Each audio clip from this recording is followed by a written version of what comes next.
Blueprint with a half-length lead to 3/4 in 1:19.1. That's the fastest 3/4 in the history of the Cup, and Blueprint turns for home. He's got a lead of 2. Madden Oaks trying to rally up the inside. Dandy Ideal, Captain Optimistic, better in the straightaway. He starts to close. Madden Oaks up the inside, and Blueprint trying to fend him off. A couple of Cup rookies battling it out right down to the wire. Inside is Madden Oaks. Blueprint comes back to win it. It's Blueprint over Madden Oaks and Fast Choice. He won 47-1. Stakes and track record.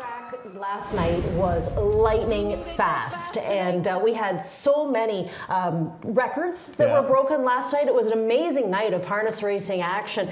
Track record for the NA Cup now, 147-1, the final time for Blueprint. But the fastest 3/4, when they flashed the 3/4 up and they put up 1:19.1, I was like, are you sure about that? I mean, absolutely astronomical times last night. I thought Blueprint was beat when the horse came up on the inside. Madden Oaks at 53-1. I thought that Madden Oaks was going to go right on by, but Blueprint dug that nose down to pull off the victory, and fast clocking, highly entertaining race, very emotional win for the winning driver as well. At least I do have a bit of a confession to make. I barely made the race. I know, it was late. I was holding on for dear. I'm like, because the hockey game ended, I'm just like, I know. and I'm like, but that race woke you up, right? Yeah, that was great. That was a great fantastic. race. Yeah. You know, that was the very first Cup drive for the winning driver, Ronnie Wren, young guy. The very first Cup drive for Braxton Boyd, another young driver, both of them from the United States.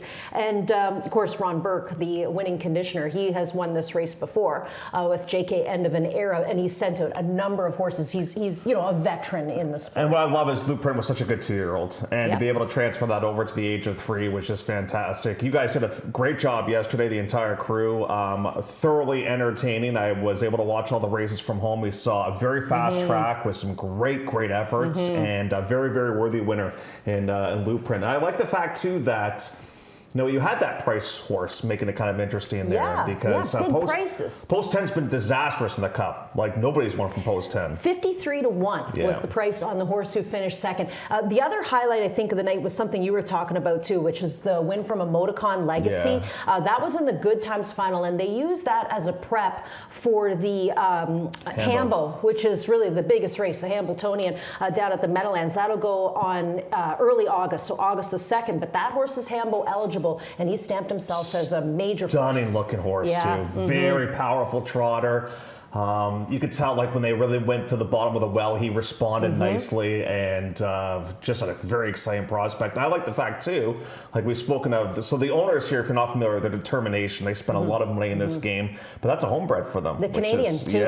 Which is amazing to see too. So that was a lot of fun. The other interesting thing, just quickly too, is that you and I got to see Brew Hanover when he first came to Mohawk, and he was heading out to get a hot dog. Remember that when he won his first race? He does that yesterday. He gets beat. I know, but he managed to stay straight yesterday, and he won in 147-4, taking the Mohawk Gold Cup. Really exciting night, and a good job done by everybody to put on a big show over there. Well, happy Father's Day, everybody, and welcome to Woodbine Racing Live. We're going to switch gears and go over to thoroughbred mode now. You had an okay day by yourself, but I know you were busy. It was long because we had a lot of races, and I don't want to admit this, but I kind of missed you a little bit because Fraser Abley sat in your seat for one race. It was nice to catch up with him. Yep. So Fraser was able to tell us about Notorious Gangster.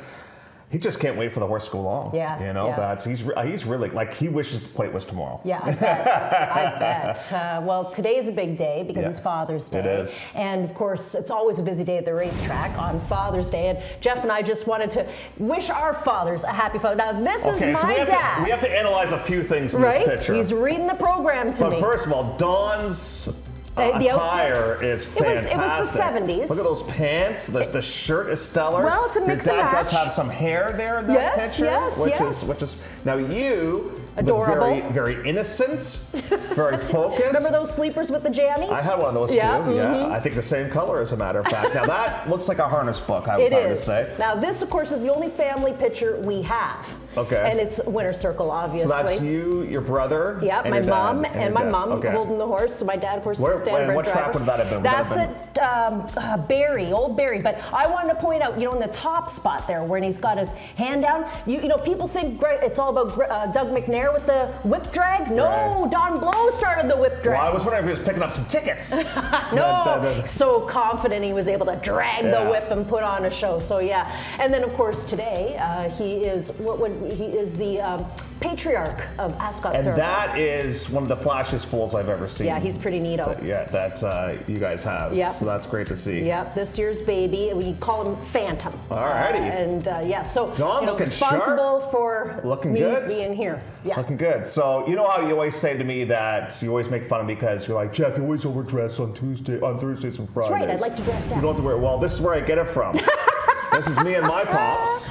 And my dad's tie there. Look how innocent I look there. I look so happy. Look at the hair. Oh, I love all that hair, Jeff. Now, what about the drapes in behind? You like the They were classic. They were classic. But wasn't the 70s an interesting time for style and fashion? But Jeff, bring back that hair. I wish I could. Oh, the ladies would love it. I wish I could. And it was bright blonde too. And look at that smile. What a sly devil in there. But do you think I look like my dad? Everybody says I look like my dad. You don't Maybe think so? a little. Yeah. Maybe people say I look like my dad. Yeah. And I say yes when I have the evil eye going, because that's his patented move. But both our dads are watching, so happy Father's Day to Don and to Dave, and hopefully they have a great day at the office. My pop's had some minor surgery. He's a pirate. He's a pirate now. We were going to get him a bird. He's got one of his eyes covered, so he's watching golf like this. He might help us handicapping though. You never know. And I'm sure mine's going to enjoy a nice bourbon tonight. As they get ready for the barbecue. Take my bourbon, eat one yesterday. I saw that. Yep. I saw that. All right. Well, we've got a lot of things to talk about. First, starting with what happened yesterday. Now, I just happened to turn on Woodbine when I was at Mohawk and said, I better watch Woodbine so I know what's going on. And I saw a finish and a gallop out, and I thought, that's how long I've been around here that I can recognize people from their rear ends. But that looks like Emma Wilson to me, and I was really excited to see her in the winner's circle yesterday, and for the estate of John Hillier, which is really special. And I think Emma won her first grade stake for Darwin with Classic Stamp, if memory serves me I think correct. You're right, Jeff. Yeah, so that's another kind of Sirocco horse. Yeah, Cozy Curlin Kitten, able to win at odds of 5-1. What I love is we had 3 horses come from way off the pace on the main track, and 2 horses on the turf come from way off the pace to win yesterday too. So it was very exciting races to watch yesterday here. Crazy prices, 8-1, well, Saratoga Empress, 18-1 for Steve Turcotte. That race just totally fell apart and they were able to win that one. But for the most part, fairly formful program. Yeah. Well, we'll see what happens today. This morning, of course, busy with our works, and Ernie Perry always out there doing the clocking in the morning, and he was able to rate the surface today a 3.5 out of 5. I noticed yesterday he said the track was slow. Yeah. But today he's rated it as a 3.5. He's again saying that the inside is better, and that's kind of been 90% of the case this season. Yeah, and I think they did some work on the track to slow it down, because last weekend it got way too fast, and it's had an impact for sure. Never surprised, some fun horse from the Kevin Attard outfit. And he says the best wagering race is coming up in race number 9 on the program. What I love is, and I love days like this when all surfaces are in use, like we have the inner, the outer turf, and the Tapeta as well. And on a day like today, a lot of fathers are here with their families. I was actually talking with one of the staff workers here who is a dad. And he says, you know what Mom's got on Mother's Day? And I said, no. He goes, Rose. He goes, you know what Dad's got on Father's Day? The bill. I thought that was pretty good. Yeah, that is a good one. And everybody's kind of bringing their dad to the races today. We'll see a really great crowd. Yeah. We always do. It's historically a big day here at Woodbine and on every other track racing in North America today as well. We got to get started, buddy. We got 7 topics to go through. And the first one, as we kick things off, is some grass stats. Now, we've looked at the synthetic stats, from the beginning of the season until now. This is the first time we're showing you just how things are shaping up on the lawn. I was talking with Rafi yesterday, one with a horse named Speedy Freeze for conditioner Ron Sadler on the grass, and he got kind of hit coming out of the gate, and I said, Rafi, I have no idea how he won the race. He goes, Jeff, everything I did there was like the wrong move. Like the gate was bad, I had to go like 10 wide on the turn. He goes, it was all the horse that got me the win on that day, and so he's obviously riding very, very well. And Patrick is so selective. You know what Patrick went on yesterday? That $1 million horse, Charlotte's Approval. Oh, really? Yeah, run really impressively too. So he's not riding very much right now, Patrick, but he's winning a lot of races. He picks and chooses, and he wins the big ones when he's on them. As far as our trainers are concerned on the turf, Mark Cassidy, no surprise to see him. You know, he has a number of horses in the outfit, but there's a lot of grass horses in the barn there. Drexler with 3 wins, Kevin with 2. And Kevin Rice is our line. Wow. The race was 70-1 in the stake. Oh, right, in the stake. Yeah, I was thinking about that. I'm like, wow, there you go. So yeah, busy day today. Like you said, we're going to utilize all 3 surfaces for the afternoon's program. 10 races in store for you as we get started in the actual program of the day today. So race number 1, we're going to kick things off with a maiden optional 40 going 4.5. I think so far we've only had maiden special weight. So this is the first time that we're offering up the maiden optional 40, and they are going a short distance here of 4.5 furlongs, but there's some horses who have been working lightning fast getting ready. Yeah, and some that are short in terms of the work time. Look at one of the Theranos horses here, Big, Bold, and First. Only 3 works coming into this race, but we're only going 4.5 furlongs. So it's not a very long race by any means. You've got Super Diva. I think it's a major advantage that you've got that race under your belt and kind of dueled on the outside on that particular occasion. On the inside, you've got Toast the Ghost. I think this one probably has the most foundation into her. You've got girls taking on the boys in here. I think the fastest on paper might be the outside horse, that being Silver is Best. This is a full I Love to Win, who won the South Ocean Stakes. 34-3 from the gate. Like that for a 2-year-old.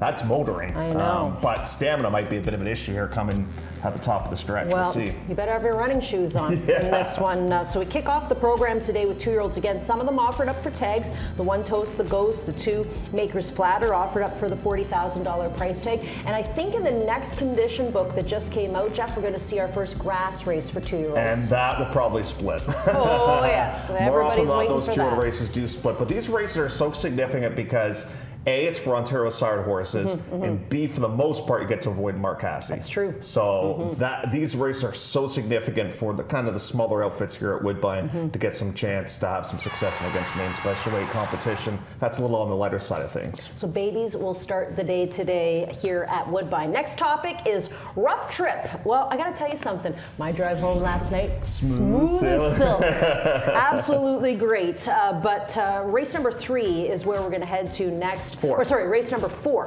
is where we're going to go to next. So this is the optional 40 going 6.5. Really nice group in here, Jeff. Like, you know, I had a hard time putting them in order because you've got Summer Commander, El Cohete, Cooler Man, Next Pitch, and even Awesome Bourbon, who comes in off of a good effort. Well, this one, your dad should play Awesome Bourbon today. You think? So on May the 4th came to Woodbine and laid an egg. Did not run very well by any means, but on this particular occasion, much better race on May the 18th. And right now we're kind of in that perfect, to use a harness analogy term, pocket type of trip. We're in a good spot in here. And now there is going to be some confusion in this race, and there's going to be a disqualification. And we're just sort of waiting here, waiting. And Leo's saying, I got a horse, where am I going to go? Like, I got this one pinned right on my outside. How am I going to get out? Do I go up the rail? Not sure that's going to materialize, but watch the move this horse has to make right here. We're going to try to split. Can't. Now it gets tight. Now we've got to swing towards the outside, and we've got to re-rally here a little bit. But watch as soon as this horse gets going right now. Now we really start a chance to kind of kick on nicely in this spot. So I love the way that Awesome Bourbon ran. You know I'm a huge fan of Next Pitch. I just don't know if he's going to be able to take that big enough step right now to catch a horse like an Awesome Bourbon or not. Yeah, well, the thing with Awesome Bourbon, as you watch that replay, and some of you might not have seen that when it happened live, there was a DQ in that race. So the winner ended up being DQ'd, and this horse ended up getting bumped up. So yeah, a good race for Awesome Bourbon, but I'm going to go long shot shopping in this race to the Nick Nazawenko horse, that being Cooler Man. I think they were pretty high on this horse first start out, Jeff, and I noticed that they've switched to the top job. Yeah, that was a huge middle move this horse made on that occasion, and kind of was near the back, and then made this huge rush up, then was dueling, and then just kind of succumbed to that pressure to finish in the 5th place spot. This barn's doing some good things as of late too, so you're going to get a bit of a number in this spot. I like the fact that you're taking a shot there with the 5. Al Quahedi coming off of a narrow loss, Summer Commander coming off a really good race. No lack of storylines for a smaller field of 7 there in race number 4. This is a really nice race, the 4th race on the card, and it's where we kick off the pick 4, and we've decided to go fairly deep to start it off, but then we'll be skinny for the rest of it. So that's the 4th as we go to race number 6. The 6th race, hold on a second here, the 6th race, an optional 40 on the turf, 6.5 furlongs the distance here. And the story last start was all about Philip My Wine, who was making his return to the races, and he got there just in the nick of time. What do you think, though? I wasn't overly impressed with the way he ran on that day. You know what? I'm okay with it because it was the first start back, and you're wondering if you had the screws just perfectly tightened. And he is a big horse. He's a big horse. He's a lumbering type. I was fine with it. Do I think he can come back and win again today? Sure, because he's got the race underneath his belt, and he should be fitter and tougher. Very valid. He is a massive boy. It probably took him a little while to kind of get into shape, so he should be better here today. And the fact that Savachi is back, I think that's a big time plus. I don't land an awesome decision here, trying to pull off the upset in here. Just has run against some very, very good horses. Was ready to go early on last season, ran some pretty good races as well. You look at, ran against Arabian Prince, relatively well. Bayless out. So, I mean, let's run against, beat Rapid Gray. If the horse is ready to go, might be able to do some good things in here. I'm just trying to be the bit of a wise guy there in race number 6. One of your personal favorites is back, that being Jagger's Got a Gun. Gets off of Lasix here today as well. Oh, no, pardon me, it's on Lasix here today. I want to double check that because I thought I saw somewhere the horse was off of Lasix. Oh, I don't know. I didn't see that. Let me just double check that. Well, so in the program, the horse is off of Lasix here today. Well, we're going to have to find out what's going on because, okay, that's the form does not interesting have that, but the to know. program says that the horse is off Lasix. All right. We'll check in on that too. But before we get to that, well, you knew Robert was going to catch up with this horse. Of course, it's one of his faves. Yep. And both of them with the salt and pepper hair. Yeah. Time to top up the glass, Robert says. Top up the glass. Have you ever had a drink with Robert? He can have about this much. I went to a baseball game with Robert and I bought him a drink and he says, Jeff, I think I'm intoxicated. I shared a bottle of wine with him once. Well, we started, okay? And he had 2 sips and he goes, can you feel it? I can feel it.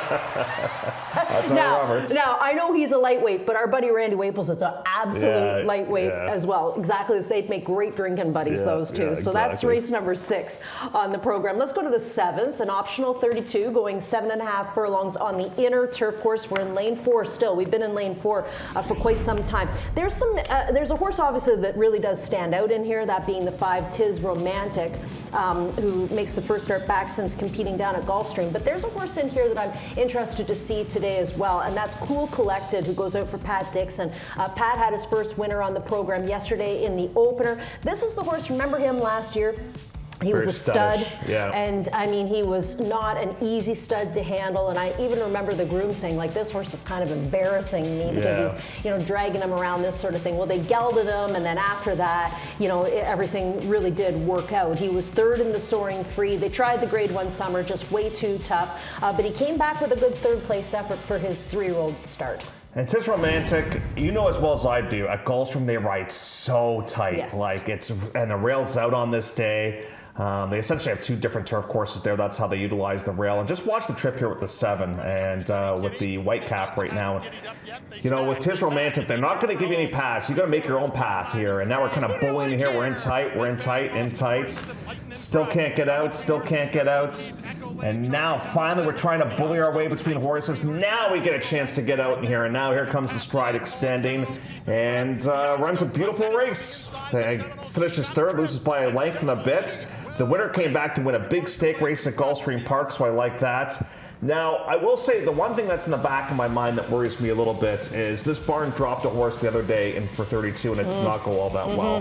But I'm hoping that Tis Romantic is able to do some good things in for this $32,000 evaluation. JP Hellish is the horse that I'm speaking of. I would say aggressively marketed. Might be a few lookers. But they only took the horse for 25, so they've made money already. So You know, I think he's got a 1-2 punch in this race. Well, everybody else thinks the same thing. Dangerous Ever as well. Dangerous in here as well. So race number 7 on the program. We are on the inner turf. Aside from those 2 horses, there's like you said, this Raffaroo is here. Yeah, very interested to see that one. Yeah, because, you know, he did go down to Gulfstream, but he just didn't look like himself down there at all. Yeah, and then I had a chance to see Blast in the Snow schooling, and it's funny how, you know, you and I, we've worked here for years, and yet I saw him, and I was like, I said to Catherine, I said, who's that? She goes, it's Blast in the Snow. I said, I didn't realize how big this horse is. He's a big boy. Yeah. So I'll be interested with the rail being out as far as it is here today, if maybe he might struggle with the tighter configuration here today. Well, that's interesting. The other thing, too, is Catherine's sitting on a live one today as well, earlier on in the program. We'll touch on that one, I think, when we get through our plays of the day.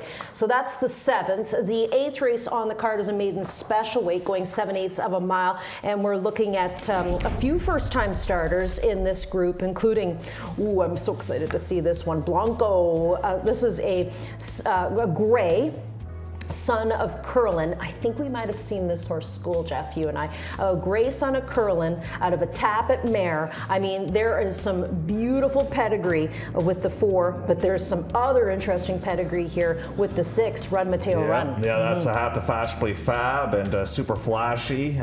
You've got Globe Crest, who I think is a very interesting runner. This one's mare is from the same family as Decision Day, won the Coronation Futurity.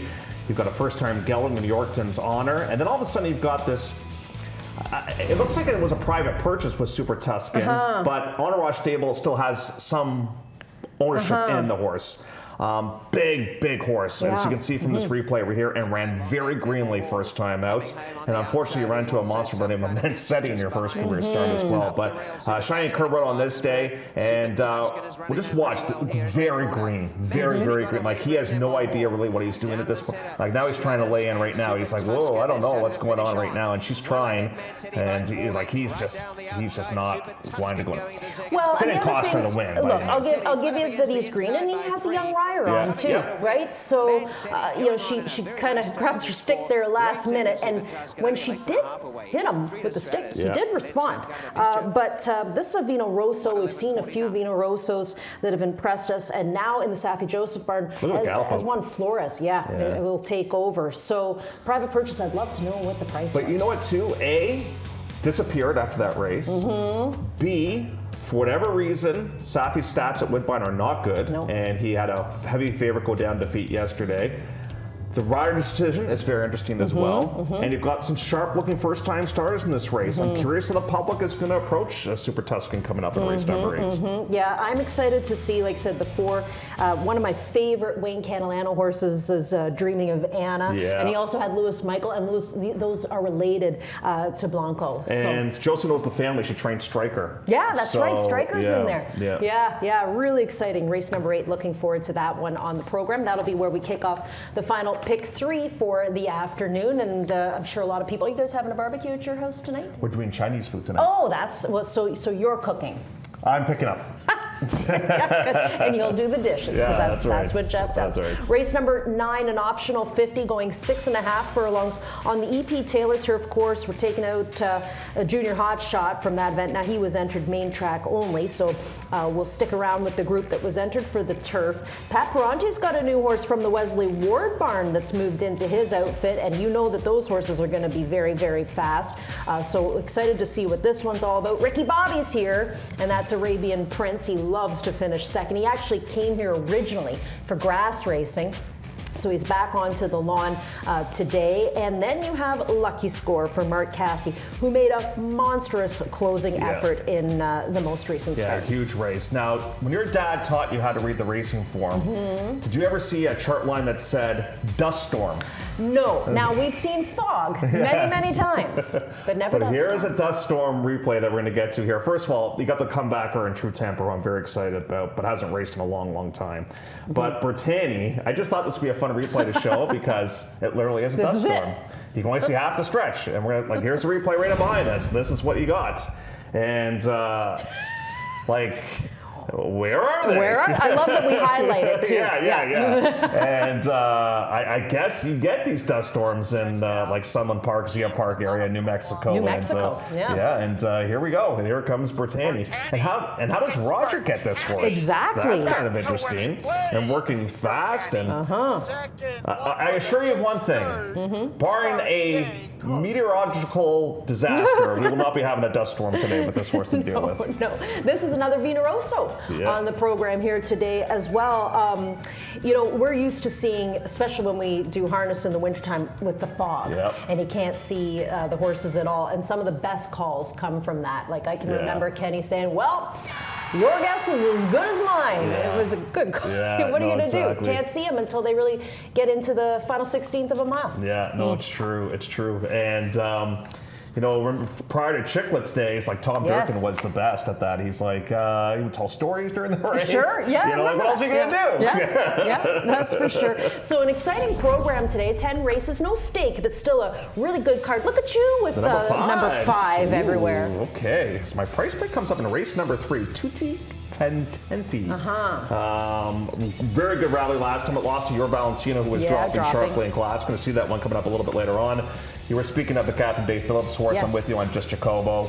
My multi-leg single is going to be Tis Romantic, and then my debut threat is going to be Blanco. Yeah, really excited to see that one. I've got Cooler Man as my price play for the day today. We talked about that one from the Nick Nazawenko barn. I'm saying picture time. Hey, guess who was there last night? Truck it out to Dan. Danny. It was so great to see him. I think Just Jacobo's going into the winner's circle. The first timer that I'm watching, same as you, Blanco. And I've got Lucky Score with the closing kick to win in race number 9 on the program. Good stuff. I like it. All right, what's Ron and Doug and all our friends have? Fill up my they're wine. On the same page. Wow. Well, they must have really liked the work. The work, the race, everything that was happening to this horse as he made his return. So everybody there going back to fill up my wine. Can I, this pains me to do this. Pains me to do this. But Mr. Gierkink is having an unbelievable start to the meet. Oh, is he? Oh. His ROI is off the charts. He had a 6-1 best bet winner in the finale yesterday. So Ron, keep it up, my friends. Yeah, he's doing. That's the only compliment you're going to get from me today. Oh, he gets all kinds of compliments from me. He's working behind the scenes, I like it. helping me out, and I always appreciate that. The Clocker report for you. What's Ernie Perry got? He's got a couple of horses. Globe Crest from Marcassi that we'll see. Race 8. In race 8. We'll work with Garden of War. That's interesting. Oh, that's an interesting breezer. Yes. 47-3 was the time there. And then the Roger Atfield, of course, made the Clocker report. So obviously, Ernie had no problems seeing that workout. No dust to worry about there. Kind of makes you think of, remember when you were a kid and you watched the Tasmanian Devil and he came in a dust storm? Yep. So that's the one that he's taking a look at. 8-1 is the morning line there. So what do we got? 24 minutes to go before race number 1 on the program. We are going to talk about our pick 4, but we'll talk about it later on. Yeah, we got a little bit sidetracked because of the Father's Day pictures. We haven't seen each other. We haven't seen each other in 24 hours. That's true. We got to catch up. But you know what?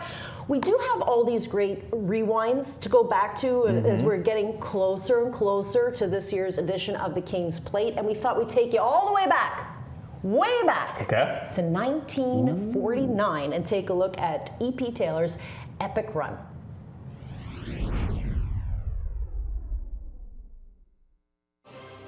This is our big race, the Kentucky Derby of Canada, and this crowd here is very tense as they wait for the start of the race. The 1949 King's Plate at Old Woodbine would mark the dawn of a dynasty. Canadian industrialist and racing visionary Edward Plunkett Taylor had been involved in the sport of kings since the mid-1930s, but had yet to win Canada's biggest race as an owner. That would all change in 1949. Mr. Taylor's strapping colt Epic, a son of 1938 King's Plate winner Bunty Lawless, was making just his second career start in the 49 Plate. They're off. Taking advantage of a pedestrian start by the favorite, Speedy Irish, Epic broke alertly under jockey Chris Rogers and made the lead turning for home, with the hard-charging favorite in hot pursuit. With Speedy Irish moving in second position, but it's Epic being driven hard and coming down here with Speedy Irish closing, and Epic is slowing down Speedy Irish, but he cannot reach him, and it looks like Epic. Epic would hold on to win the 90th plate, leaving announcer Buck Dryden to muse about Speedy Irish's troubled trip. Speedy Irish, at one time I thought he was going out to take a look at Lake Ontario on the outside of the track. Oh, and this gent must have had a big win ticket on Speedy Irish. Another horse with an interesting trip was Philsis, who was forced to start from outside the starting gate. But the filly would run third at odds of 76 to 1. Back in the winner's circle, Taylor's Turquoise Silks with the yellow polka dots would make the first of their 11 appearances in the plate winner's circle. And the man himself was quick to credit trainer Bert Alexandra and jockey Rogers. Been trying to win for 15 years, and it's a great pleasure to me to win today. I'm very, very happy about it. Yes, good horse, well trained and well ridden.